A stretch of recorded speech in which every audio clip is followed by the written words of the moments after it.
Well, they've gone and done it, but now what?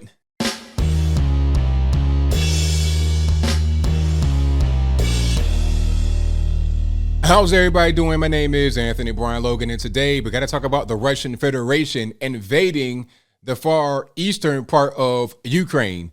Now, there's a whole lot to this story, and if I get some things wrong here, y'all please forgive me, but I'll link to all my sources in the description box below so you can see what's happening for yourself and draw your own conclusion. But let's back up a little bit here to explain what's going on, just so we're on the same page. Now, the far eastern part of Ukraine is called the Donbass region. And this area has been controlled by so-called Russian-backed separatists. They don't want to be part of Ukraine. They want to go be autonomous or be part of Russia. They speak Russian. They're ethnically Russian. They want to be Russian. They don't want to be part of the European Union or NATO or Ukraine or anything like that. They feel like they're Russian more than anything else. There's been fighting between the separatists and the Ukrainian army for years now to either be autonomous, away from Ukraine, or be part of Russia. So Vladimir Putin, in his really long speech where he was talking about how Ukraine's not really a real place and it's a Western puppet state and it's rightfully part of Russia, not its own little thing, all this, that, and the third. He said that, and then he said he's going to recognize the Donbass as an independent place and he's going to liberate them. So he went ahead and put tanks and troops in those regions across the border, therefore invading Ukraine. Now, the question is, what's next? He's taken the Donbass region basically the same way he took Crimea in 2014. And if you remember, there wasn't really a big outcry when he took when he took Crimea. It wasn't really a big deal. This is during the Obama time. Wasn't really nothing. You know, there was definitely no fighting, no war. Maybe there were some sanctions or whatnot, but clearly the sanctions didn't work. He still has Crimea, has not relented. And as a matter of fact, he took part of Georgia, if I'm not mistaken, not the U.S. state, obviously, the country that's right there close to Russia's border. And now he's taking part of Ukraine on the Far East. So he's pretty much doing what he wants to do. Now, the question is he going to go further? People are talking about he might take the entirety of Ukraine. He might go all the way to like the border of Poland and all this and that. I'm not quite sure.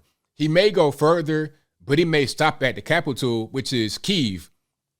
He may take Kyiv east because Kyiv is right on the river, at the Dnieper River. If I said that wrong, please forgive me.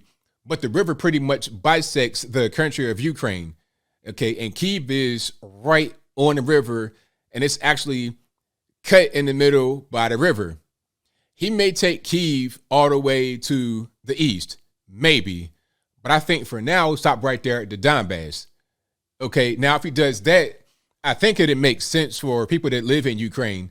I think that it wouldn't really be a big deal, in my humble opinion. Some are not going to like it, but I think some are not going to be too totally upset. Here's a survey that I heard about. They said that 60% of Ukrainians want to still be a sovereign country. That's not very high. I mean, imagine this. Imagine if they asked that same question about Americans. Hey, how many of you guys want to be annexed by Mexico or Canada or China or somewhere like that, Jamaica or Honduras? How many of you guys want to be annexed by these countries? I don't think we really would be like, yeah, let's be part of those countries. What's the purpose? Why would I want to go be part of Canada? You see what's happening right there. So why would I go be part of them? Or Mexico? They want to come here, not the other way around. So if you ask the same question to us, I think that 95% of us want to stay right here in America and not be absorbed or annexed by some other region, right? But in Ukraine, it's 60%. Why? Because the further east you go, the more Russian it gets. They speak Russian. They act Russian. They are Russian, essentially, in the far eastern part. Now, once you go further out west and you get closer to Poland and stuff like that, then it becomes more of a Western place. Like once you get to Lviv, which is like an hour away from Poland, you're more like Poland. As a matter of fact, Lviv was part of Poland at a point in history, which kind of goes back to the whole thing about Ukraine not really being a real place. I mean, is Lviv the same as Kyiv? Is it the same as the Donbass? No, it's not. So at a certain point, if you took the country and bisected it and took the pole in the western part, I think you would say like 90% want to be part of Ukraine. They speak Ukrainian language. They're more closer to Polish and Ukraine. They Slavs, they're more like that on that side. But if you go to the east, you probably would have most of them, 90%, they want to go to Russia or be their own autonomous region. So I don't think there's really going to be a big fight from Ukraine over the Donbass or even Kyiv. If they go that far, which they probably won't. And there won't be any real help from the West at all. Nobody in Europe or America. Okay, all we're going to do over here is impose sanctions. Okay, and I don't think Germany, Italy, UK, France will even do that much, because how can that help them?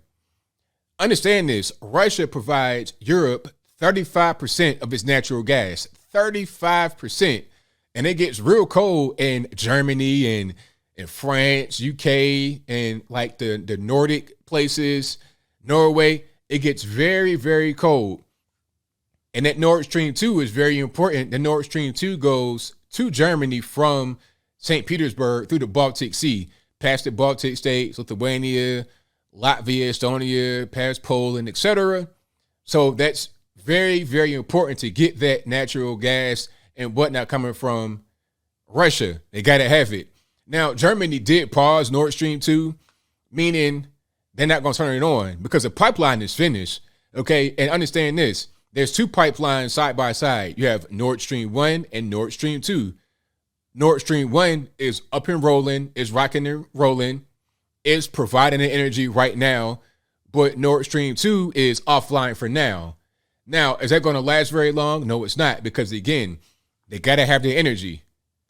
America thinks that Europe will buy American energy, but the problem is we're trying to be environmentalists and we're trying to be woke, so we're reducing our domestic energy production and we're relying upon Russia. So the whole thing is dumb.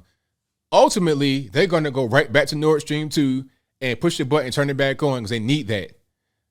They need it from them because it's cheaper. It's right there through a pipeline rather than getting it from a boat and to get upcharged on it to no end from America. It just makes sense. We need Russia's energy as well because we don't produce it enough here. How are we going to export when we don't produce enough here? It makes no sense, right? We're putting sanctions on them, trying to block the access to money in Western banking institutions, while at the same time, we're buying a bunch of our energy from Russia. How about we do more domestic production that we can use ourselves rather than trying to export and sell for money to cut off some of the money we give to Russia right now? Okay, Trump had the game plan already sold out. He was like, look, okay, let's do Keystone XL. Let's produce more here rather than be relying upon foreign energy.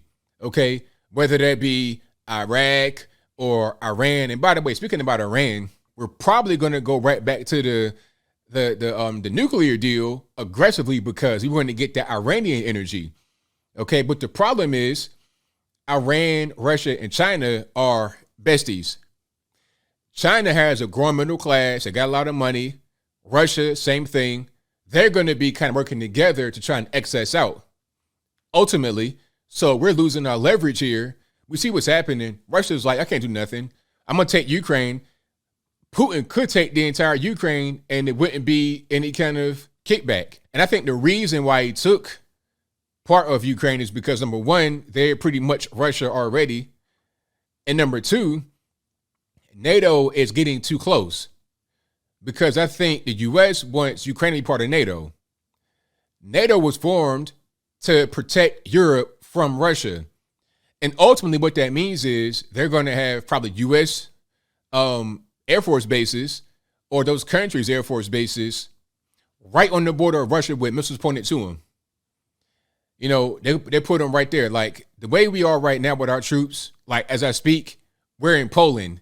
And Poland, if you don't know, it borders Russia because of Kaliningrad at the very north, the little piece right there. It borders Russia, Ukraine, and Moldova. Not Moldova, pardon me, Belarus, which is right there by Russia. We got bases right there, like an hour from Ukraine's other big city, Lviv, right on the border of Ukraine. So if Ukraine was to become part of NATO, we just go straight into Ukraine right there in the Donbass. That'd be a problem. That's too close for comfort. They feel threatened, so they want to take Ukraine for a variety of reasons. They're able to have the military advantage, a buffer zone between them and NATO. They get the Black Sea and all that kind of stuff. That's why they took Crimea, because of the Black Sea.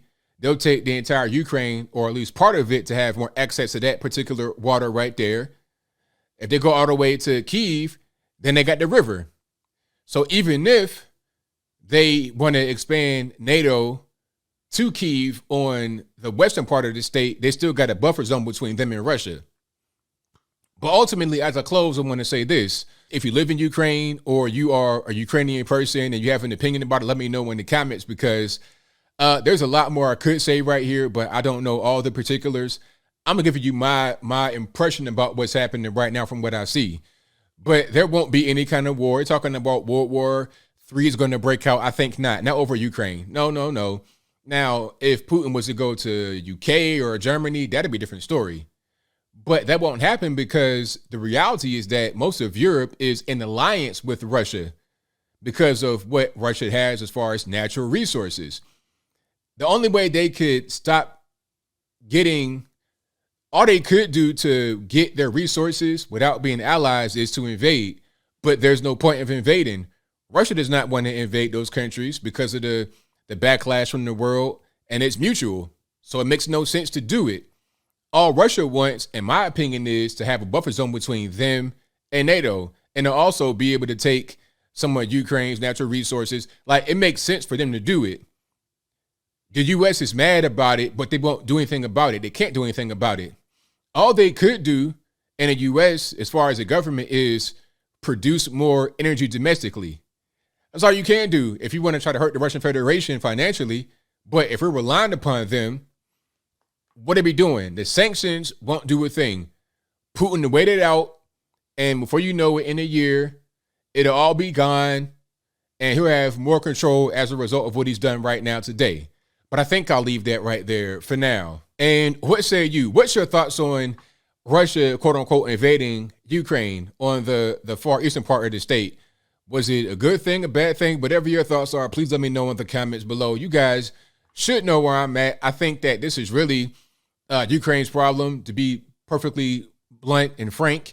I don't want to see anybody get hurt over this, of course. I don't want to see a sovereign country lose their sovereignty, but really, how is it our responsibility as Americans to bail Ukraine out of this situation?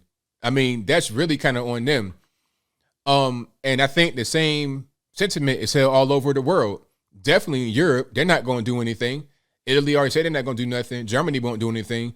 Germany will cut off Nord Stream 2 to appease us in the United States. But after about a year, when everybody forgets about it, maybe even 6 months, they're turning it right back on. Because all that turning the pipeline off does for them is hurt their own people. It hurts their own economy. Without the pipeline, you're going to have higher costs of goods and services, higher costs of gas at the pump.